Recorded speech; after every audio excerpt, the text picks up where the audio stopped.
Les fans de rap ont eu droit à des semaines de drame non-stop pendant le procès de Wayne W. Melly. Entre l'accusation qui a présenté des preuves irréfutables et les avocats de Wayne W. Melly qui ont mis le doigt dans l'engrenage, tout le monde a eu les yeux rivés sur son écran. Cependant, le comportement du rappeur pendant le procès était plutôt suspect. Pour certains, il s'agissait même d'un manque de respect. Voici les moments les plus irrespectueux de Wayne W. Melly au tribunal. Melly à la cour. 4 ans après que le rappeur Jamel Demons, alias Wayne W. Melly, a été arrêté et accusé du meurtre de ses 2 meilleurs amis, il s'est finalement présenté devant le tribunal pour répondre de ses crimes présumés. La mort des rappeurs Christopher Thomas Jr., alias Wayne W. Juvie, et Anthony Williams, alias Wayne W. Sackchasseur, a été un choc pour tout le monde. Leurs familles et leurs proches ont été dévastés. Ils ont toutefois été soulagés le 12 juin 2023, lorsque le procès du meurtrier présumé s'est officiellement ouvert. Pendant 3 mois, l'accusation et la défense de Melly ont fait des allers-retours pour essayer de faire valoir leur position dans l'affaire. Tout au long du procès, de nombreuses preuves choquantes et convaincantes ont été révélées par l'État. Des données des téléphones portables aux messages sur les réseaux sociaux, l'accusation a travaillé d'arrache-pied pour prouver la culpabilité du rappeur. De leur côté, les avocats de Wayne W. Melly ont également apporté leur pierre à l'édifice en démontrant que les détectives n'avaient pas fait un travail approfondi, ce qui a jeté le doute sur l'ensemble de l'affaire. Si le public est resté scotché devant son écran, le comportement de Melly tout au long du procès a également retenu l'attention. Le rappeur a été impliqué dans divers incidents tout au long du procès, ce qui a amené de nombreuses personnes à s'interroger sur sa santé mentale, sur sa relation avec ses avocats et même sur le respect qu'il avait pour le tribunal et le procès.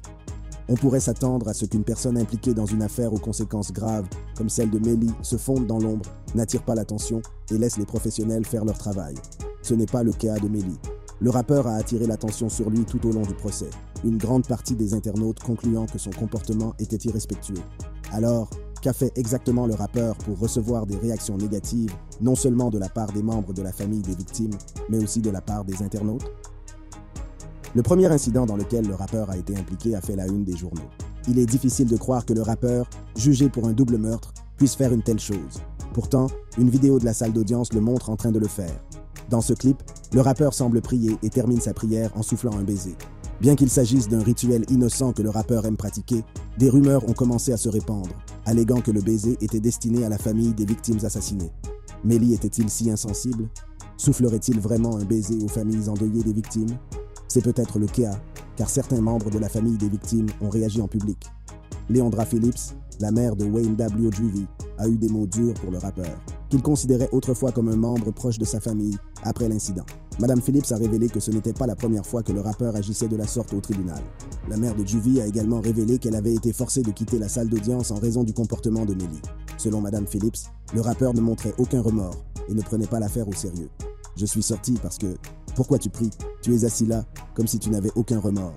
À chaque fois que j'entre, tu souris. Ce n'est pas le moment pour ça. C'est triste, cette affaire est sérieuse », a-t-elle déclaré à la presse. Les internautes se sont également exprimés sur le sujet. Un internaute a déclaré « Je ne peux pas croire que les mères doivent supporter cela, de la part d'une personne qu'elles ont sans doute accueillie chez elles à d'innombrables reprises au fil des ans, en tant qu'amie proche de leur fils. » Un autre est convaincu que le rappeur a des problèmes de santé mentale. « Il est évident que ce type est fou. Si j'étais son avocat, je plaiderais la folie. » Il s'avère que le rappeur souffre de troubles mentaux. Melly a révélé dans des interviews qu'il était bipolaire et qu'on lui avait diagnostiqué un trouble déficitaire de l'attention avec hyperactivité, TDAH. Il s'avère que Melly souffre de ces problèmes depuis son enfance. Selon le rappeur, à l'âge de 12 ans, il a été placé dans un hôpital psychiatrique. Ce qui est encore plus étrange, c'est que le jeune Melly avait des pensées meurtrières et suicidaires depuis son plus jeune âge. Il s'avère qu'il a failli poignarder et tuer une fille. Comme si cela n'était pas assez choquant, il a révélé qu'il avait même tenté de mettre fin à ses jours. C'est ainsi que le rappeur s'est retrouvé dans un hôpital psychiatrique pendant 1 semaine. Quelques années après cet incident, Melly a révélé dans une interview qu'il souffrait d'un trouble de la personnalité multiple. Selon le rappeur, les 3 personnalités étaient Marcus, Melly et Melvin. Le rappeur a révélé que Melly était cool et drôle, tandis que Marcus aimait s'habiller avec un chapeau et des lunettes de soleil. En revanche, Melvin était plus agressif et dangereux. Le comportement du rappeur au tribunal pourrait-il être justifié par ses antécédents en matière de troubles mentaux ou cherche-t-il ouvertement à être irrespectueux? Ce n'est pas le seul incident qui a fait monter la tension dans la salle d'audience et qui a conduit la mère de Sackchasseur à être escortée à l'extérieur par les autorités. L'utilisateur de Twitter Brison Paul, par une série de tweets, a partagé ceux que le public qui regardait le live stream ne pouvait pas voir. Il a notamment indiqué qu'à un moment du procès, les autorités ont demandé à la mère de Sackchasseur de sortir de la salle d'audience, ce qu'elle a d'abord refusé de faire. Cependant, lorsqu'elle a finalement été emmenée hors du tribunal, Melly a été vue en train de rire. Le tweet disait « Melly rit beaucoup lorsque la mère de Zach Chaser est priée de quitter la salle d'audience par les autorités à la fin du procès, après qu'elle lui a dit « Je ne vais nulle part ». La mère de Zach Chaser sort de la salle d'audience. Ce n'est pas la seule fois que Melly a provoqué un moment de tension. Dans un incident filmé, le rappeur semble se disputer avec son avocat et paraît manifestement agité. Les internautes ont également eu beaucoup à dire sur cet incident, certains pensant que son comportement était la preuve qu'il avait accepté son destin. Un commentaire disait « Soit cet homme est doué pour dissimuler ce à quoi il est confronté, soit il a accepté son destin », tandis qu'un autre disait « Nous sommes en présence d'un homme mort qui marche à ce stade ». L'emportement de son avocate, Madame Raven Liberty, est particulièrement intéressant car, tout au long du procès, les deux femmes sont apparues extrêmement proches. Madame Liberty a fait la une des journaux pendant ce procès pour deux raisons.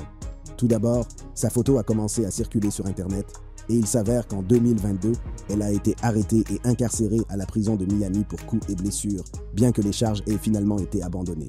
Selon certaines sources, Madame Liberty a dû payer une amende de 1 500 $. L'autre raison pour laquelle elle était à la mode était son carnet de notes, qui a suscité beaucoup d'attention de la part de ceux qui ont suivi les événements du procès. Sur son carnet, on pouvait lire « Plan diabolique » et autres, ce que les gens ont trouvé très étrange. Mais une chose qui a attiré l'attention des gens et a été considérée comme un manque de respect est l'attitude insouciante dont Melly et Madame Liberty ont fait preuve pendant le procès. Ricaner, rire et faire des blagues lors d'un procès pour meurtre n'est certainement pas la chose la plus sage à faire. En parlant d'insouciance, à un moment donné, l'attitude de Melly à l'égard de la procédure a semblé grossière, puisqu'il s'est mis à dodeliner de la tête et à marmonner tout seul. Bien que les spectateurs aient pu conclure que le rappeur était simplement désintéressé par la procédure judiciaire, il y a peut-être une raison à ses actes. Il s'avère que la musique a été sa thérapie en prison. À l'âge de 16 ans, Melly s'est retrouvé en prison pendant 1 an. C'est pendant cette période qu'il a fait ses premiers pas dans la musique. En fait, c'est pendant cette période qu'il a créé son tube « Murder on My Mind ». Je m'en souvenais, je le répétais sans cesse dans ma tête. Je le chantais tous les jours, a déclaré le rappeur. Maintenant qu'il risque d'être condamné à mort, il n'est pas surprenant qu'il se soit tourné vers la musique pour garder son calme. La relation de Wayne W. Melly avec sa mère a également été examinée de près par le public. Des messages textuels montrant le rappeur extrêmement irrespectueux envers sa mère ayant fait surface. Melly est allé jusqu'à dire à Zach Chaser qu'il n'avait aucun problème à s'en prendre à sa mère. « Baiser ma mère. Je ne la considère plus comme ma maman. J'emmerde cette salope. Si vous la tuez, allez vous faire foutre. Elle n'est pas ma mère. » En effet, Melly a assuré le spectacle tout au long du procès, ce qui a permis au public de s'exprimer et de s'investir dans l'ensemble du procès. Cependant, les procès des rappeurs ont toujours été remplis de moments dramatiques ainsi que d'incidents qui peuvent facilement être considérés comme irrespectueux. Manque de respect au tribunal lors des procès de rappeurs.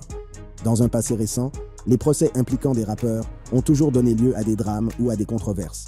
Qu'il s'agisse de membres de la famille éclatant au tribunal ou de tueurs soufflant des baisers aux familles de leurs victimes.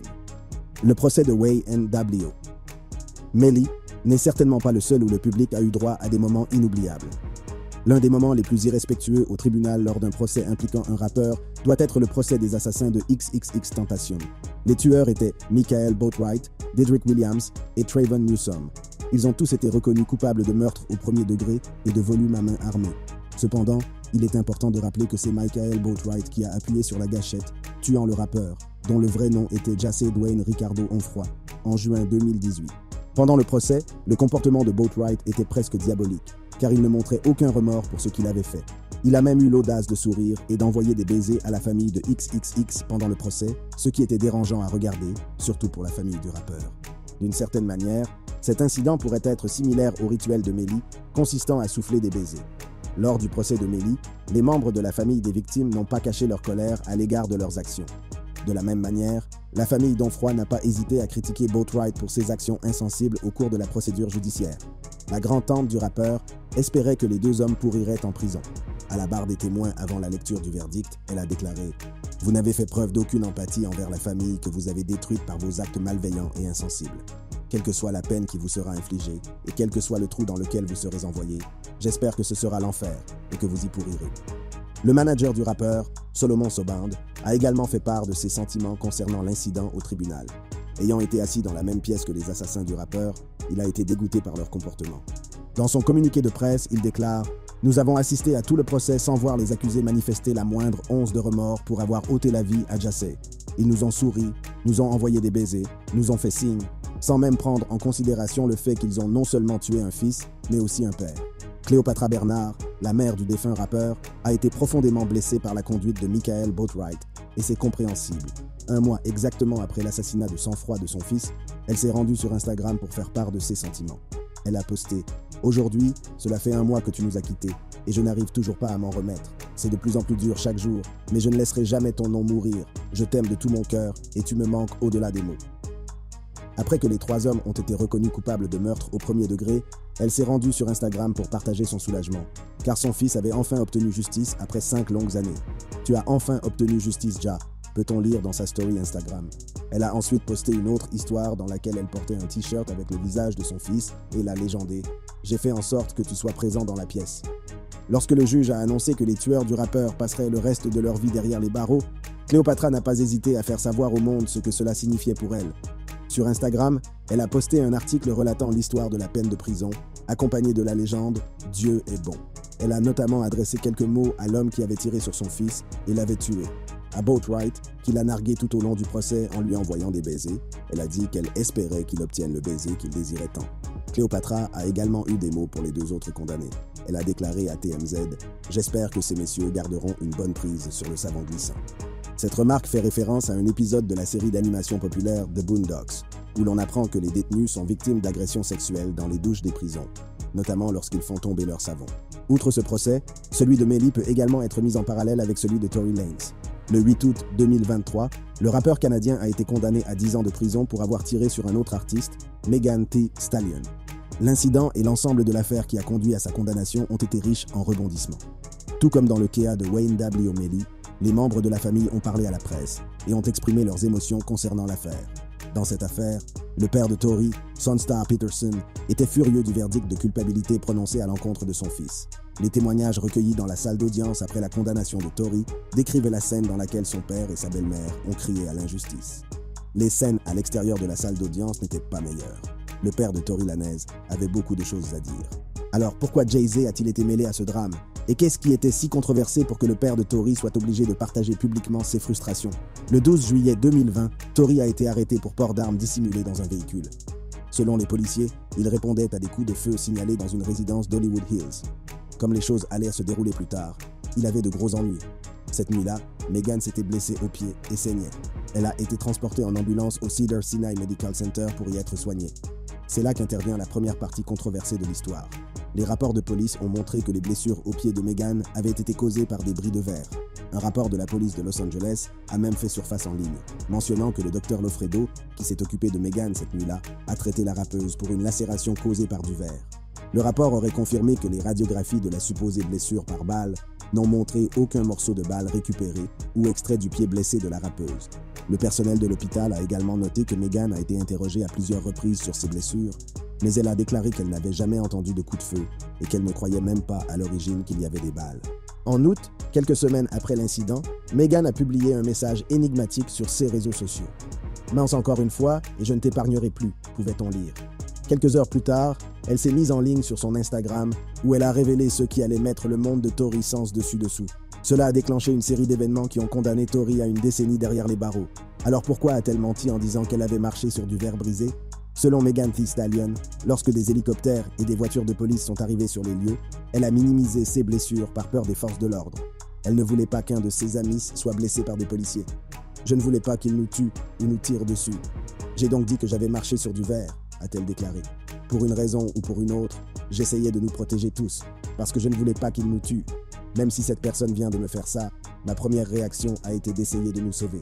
Je ne voulais voir personne mourir. » Dans l'interview accordée à l'émission CBS Mornings, le rappeur a déclaré « La police tire d'abord, pose des questions ensuite, alors je me dis qu'il y a une arme chaude dans la voiture, que je saigne, qu'on m'a tiré dessus, qu'ils sont sur le point de tuer quelqu'un. » La version de Tory était encore plus bizarre et impliquait le label Roc Nation de Jay-Z, où Megan a signé. Selon Tory, Megan n'a révélé son histoire qu'après la diffusion d'une vidéo de la nuit fatidique. Avec toutes les controverses et les incohérences de l'affaire, il n'est pas étonnant que le père de Tory se soit emporté après que son fils ait été déclaré coupable. Cela montre bien que l'affaire Wayne W. Melly n'est pas la seule à être remplie de drames au tribunal et en dehors. Progression de l'affaire du meurtre de Wayne W. Melly. Beaucoup de choses se sont passées depuis le matin du 21 octobre 2018, lorsqu'une Jeep grise a foncé dans l'allée de l'hôpital Memorial Miramar, transportant les corps sans vie de Sackchaser et Juvie. Bien que le conducteur, Wayne W. Bortlen, ait révélé qu'ils avaient été impliqués dans une fusillade au volant, les détectives ont trouvé son histoire louche et ont commencé à creuser l'affaire. Après des mois d'enquête, Mellie et Bortlen ont été arrêtés et inculpés de 2 chefs d'accusation de meurtre au premier degré le 12 février 2019. Le communiqué de la police indique « Jamel Dimmons, alias Wayne W. Mellie et Cortland Henry, ont été arrêtés et inculpés de 2 chefs d'accusation de meurtre au premier degré. Les victimes, Anthony Williams et Christopher Thomas Jr., ont été tués le 26 octobre 2018. L'enquête, étayée par des preuves médico-légales, a conclu que Demont a tué Williams et Thomas Jr. et Damon et Henry ont maquillé la scène du crime pour qu'elle ressemble à une fusillade en voiture. Le rappeur s'est rendu sur Instagram pour informer ses fans qu'il se rendrait aux autorités et pour nier toutes les allégations contre lui et Bortlen. Dans le post Instagram maintenant supprimé, Mellie a écrit « À tous mes fans et supporters, non, je n'ai pas été enfermé à Washington, mais je me rends aujourd'hui. Je veux que vous sachiez que je vous aime et que j'apprécie chacun d'entre vous. Il y a quelques mois, j'ai perdu mes 2 frères par la violence et maintenant le système veut trouver la justice. Malheureusement, beaucoup de rumeurs et de mensonges circulent, mais ne vous inquiétez pas. Dieu est avec moi et mon frère Bortlen, et nous voulons que vous vous souveniez que c'est une famille de la JNWA. Je vous aime Sackchaser et Juvie. » Il a rapidement été révélé que l'État de Floride demanderait la peine capitale contre Mellie, les procureurs étant certains de pouvoir prouver, au-delà de tout doute raisonnable, que le rappeur a assassiné ses 2 amis. Bien que l'accusation ait demandé la condamnation à mort de Mellie peu après son arrestation en 2019, elle s'est heurtée à une opposition 3 ans plus tard, en 2022, lorsqu'un juge a déterminé que Mellie n'avait pas le droit d'être condamné à la peine de mort. En effet, les procureurs de l'État n'avaient pas notifié correctement l'accusé et son équipe. Le soulagement de Mellie a toutefois été de courte durée, puisque la peine de mort a été rétablie. La Cour d'appel du 4e district a estimé que les procureurs avaient agi de manière appropriée, qu'ils avaient déjà informé le tribunal de leur intention de requérir la peine de mort, et qu'ils n'étaient pas tenus de répéter cette notification simplement parce qu'un nouvel acte d'accusation avait été prononcé contre le prisonnier. La malchance du rappeur s'est poursuivie lorsque le gouverneur de Floride, Ron DeSantis, a facilité la condamnation à mort des délinquants. En effet, en avril, le gouverneur a adopté une loi abaissant la barre pour les délinquants passibles de la peine de mort, faisant de Mellie la première personne à être jugée en vertu de cette nouvelle loi. La nouvelle loi autorise la peine de mort par un vote de 8 contre 4.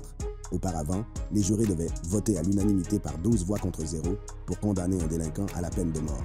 Alors que le procès débute le 12 juin 2023, Mellie ressent déjà la pression car les membres des familles des victimes se sont déjà fait une idée de la culpabilité de Mellie. Le père de Juvie a accordé une interview dans laquelle il a exposé les raisons qui l'ont convaincu que Mellie avait tué ses 2 meilleurs amis. Le père de Juvie a révélé que dès le moment où les meurtres ont eu lieu, il savait que Mellie et Bortlen étaient derrière tout cela. Selon lui, les 2 n'avaient pas l'air tristes, ni même l'air de pleurer la perte de leurs amis proches. En fait, il a estimé qu'ils semblaient être de bonne humeur. En fait, des séquences vidéo présentées au tribunal ont montré que l'après-midi du jour où les meurtres ont été commis, Mellie est allé tourner un clip vidéo où lui et Wayne W. Bortlen ont été vus de bonne humeur. Outre ses premières réactions après avoir parlé à Mellie et Bortlen, le père de Juvie a révélé que Sackchaser et Mellie avaient eu une altercation physique 2 jours seulement avant l'incident tragique. Le père de Juvie a également révélé que ses soupçons ont été confirmés lorsque ni l'un ni l'autre ne s'est rendu à l'enterrement de Sackchaser ou de Juvie. D'autre part, la mère de Sackchaser, Jana Thompson, a révélé des preuves accablantes concernant l'argent qui ont dépeint Mellie sous un très mauvais jour. Dans sa déposition, elle a déclaré que Sackchaser l'avait contacté quelques jours avant son assassinat. « Mon fils m'a appelé de façon hystérique », a-t-elle déclaré. « Il était très inquiet de savoir où je me trouvais. Il s'inquiétait de savoir où se trouvaient ses sœurs. Il est inquiet, comme si quelque chose allait nous arriver. Et il m'a dit qu'il n'aurait pas son argent », a-t-elle poursuivi. « Il m'a dit « Je n'aurai probablement pas mes 200 000 $. Je ne vais probablement même pas recevoir mon argent, maman. » Le père de Juvie y a également collaboré lors d'une interview. L'accord prévoyait la vente de la marque Wayne W. Les 3 membres étant les fondateurs, ils avaient tous droit aux recettes. Les familles des rappeurs décédés ayant déjà pointé du doigt Mellie, ce dernier était déjà sous le feu des projecteurs dès le début du procès. Après avoir écouté les preuves pendant des semaines, les jurés ont été chargés de décider si le rappeur était coupable ou non du meurtre de ses amis. Malgré les preuves présentées par l'accusation et les arguments avancés par les avocats de la défense, les jurés n'ont pas pu rendre un verdict de culpabilité ou de non-culpabilité. Le juge a donc annulé le procès, ce qui signifie que l'affaire recommencera dans quelques mois. Cependant, les délibérations du jury ont également été riches en rebondissements. Il s'avère que les délibérations du jury ne se sont pas déroulées comme on aurait pu s'y attendre. L'un des jurés, qui a choisi de rester anonyme, a raconté à la presse ce qui s'est passé à huis clos pendant que les jurés décidaient de la culpabilité ou non de Mellie. Pourquoi le juré s'est-il senti obligé de se manifester en premier lieu? Ces informations étaient-elles même dignes de confiance? Ou bien le jury cherchait-il à brouiller les pistes? Eh bien, il s'avère que c'est parce que la mère de Mellie était sur Internet pour raconter ce qui s'était passé pendant les délibérations du jury. La mère de Mellie, Jamie King, a pris son Instagram pour publier que seuls 3 jurés avaient déclaré son fils coupable. 9 non coupables, 3 coupables, c'était un vice de procédure, mon fils sera à la maison. Dieu travaille toujours, a-t-elle posté. Peu de temps après avoir posté ces informations, Alexis, une journaliste populaire d'Atlanta, a sauté sur son Instagram pour donner un compte-rendu contradictoire de ce qui s'était passé pendant les délibérations du jury. D'après elle, la mère de Mellie était en train d'applaudir à tout rompre. Le procès de Wayne W. Mellie a été annulé car le jury n'a pas pu prendre de décision. Sa mère a posté un message disant qu'il s'agissait d'une décision 9-3, mais en fait, il s'agissait d'une décision 6-6. 6 jurés l'ont jugé non coupable et les 6 autres l'ont jugé coupable. Selon la journaliste, elle avait obtenu cette information d'un avocat qui s'occupait de l'affaire. Or, il s'avère que l'avocat était lui aussi en train de plafonner. Le juré qui s'est adressé à la presse a révélé que les mensonges publiés sur la délibération du jury avaient fait déborder le vase. La vérité devait être dite. « Je ne veux pas que quelqu'un modifie mon vote », a déclaré l'ancien juré. Il suffit de dire suffisamment de mensonges pour qu'ils deviennent des vérités. Il s'avère que 11 jurés sur 12 étaient prêts à rendre un verdict de culpabilité. Selon l'un des jurés, qui a souhaité garder l'anonymat, l'annulation du procès est due à une femme qui faisait partie du jury et qui semblait déterminée à acquitter le rappeur pour le meurtre de Sac Chaser et Juvie. Selon le juré, cette femme était là pour semer le chaos. Apparemment, elle avait même un problème avec le président du jury, le juré chargé de superviser les délibérations du jury. Dès le premier jour, elle a eu des problèmes avec le président sélectionné, croisant les bras à un moment donné et disant qu'elle était « finie », a déclaré le juré à la presse. Le juré a également révélé que la femme était impolie et ne voulait pas entendre d'opinions différentes des siennes. Lorsqu'un autre juré lui a demandé de ne pas se taire et de mettre ses sentiments de côté, elle a explosé. Elle était explosive, manipulatrice, grossière. Elle criait des insultes à tous ceux qui avaient une opinion différente. Plus choquant encore, le dernier jour de délibération, il était clair que les jurés étaient déjà 11 contre 1 en faveur de la condamnation de Mellie pour homicide involontaire à l'aide d'une arme mortelle. Cependant, la femme a pris à part 2 autres jurés, leur a parlé pendant quelques minutes et les a convaincus de se ranger de son côté. Ensuite, elle est venue annoncer au groupe qu'ils avaient changé d'avis, mais lorsqu'un autre juré lui a demandé pourquoi elle parlait en leur nom, elle a explosé, a déclaré l'ancien juré. Selon l'ancien juré, la femme a ensuite proféré des insultes à l'encontre de l'homme qui l'interrogeait. Vous vous demandez peut-être pourquoi elle s'est comportée de la sorte. Il s'avère qu'elle avait très probablement une vendetta personnelle contre le système judiciaire. Elle avait eu des démêlés avec l'État et pensait se venger en faisant dérailler l'affaire. Il s'avère que lors de la sélection du jury, au cours de laquelle les futurs jurés sont interrogés pour déterminer s'ils peuvent être justes et impartiaux, la femme a déclaré qu'elle avait une expérience antérieure du système judiciaire en raison de problèmes familiaux passés. Toutefois, elle avait insisté sur le fait que cela n'affecterait pas sa capacité à servir en tant que juré. Après ce qui a été révélé, c'était peut-être une mauvaise idée. L'accusation a demandé un nouveau procès pour Wayne W. Mellie immédiatement après la décision d'annulation du procès. L'accusation a demandé à ce que Wayne W. Mellie et Wayne W. Bortlen soient jugés ensemble lors d'une audience de mise en état le 28 juillet, ce à quoi les avocats de Mellie se sont immédiatement opposés. Il est très peu probable que Wayne W. Bortlen et Wayne W. Mellie soient jugés ensemble, car cela violerait le droit constitutionnel de Mellie à un procès rapide. Selon le Speedy Trial Act de 1974, si un procès se termine par un vice de procédure, le second procès doit avoir lieu dans les 70 jours suivant la date à laquelle la décision est devenue définitive. Pour éviter de violer les droits de Mellie, le procès doit commencer avant le 30 septembre pour respecter le délai de 70 jours. Le procès de Bortlen commençant le 2 octobre, le fait d'essayer les 2 rappeurs ensemble violerait le nouveau procès de Mellie. Cependant, le 4 août, Wayne W. Mellie, sa défense, l'accusation et le juge se sont à nouveau réunis pour fixer au 9 octobre la date officielle du nouveau procès, qui débutera par la sélection du jury, les procureurs espérant que 12 jurés seront présents d'ici le 2 novembre. Avant d'être escorté jusqu'à sa cellule à l'issue de l'audience de mise en état, Mellie a déclaré à sa mère et à sa famille présentes dans la galerie « Je rentre à la maison ». Mellie n'a pas encore été libérée sous caution, alors que la mère de Sac Chaser a demandé au juge de ne pas lui accorder de caution. « Je ne pense pas du tout qu'il devrait bénéficier d'une caution », a déclaré Mme Phillips lors de la séance du tribunal consacrée à l'audience sur la caution. Mellie a fait vivre aux téléspectateurs des moments controversés tout au long du procès, qui ont été qualifiés d'irrespectueux. Son comportement changera-t-il lors du second procès? Ou bien les fans auront-ils droit à la même chose? Seul l'avenir nous le dira. Si vous avez aimé regarder cette vidéo, cliquez sur l'une des boîtes qui s'affichent sur votre écran pour regarder d'autres contenus similaires.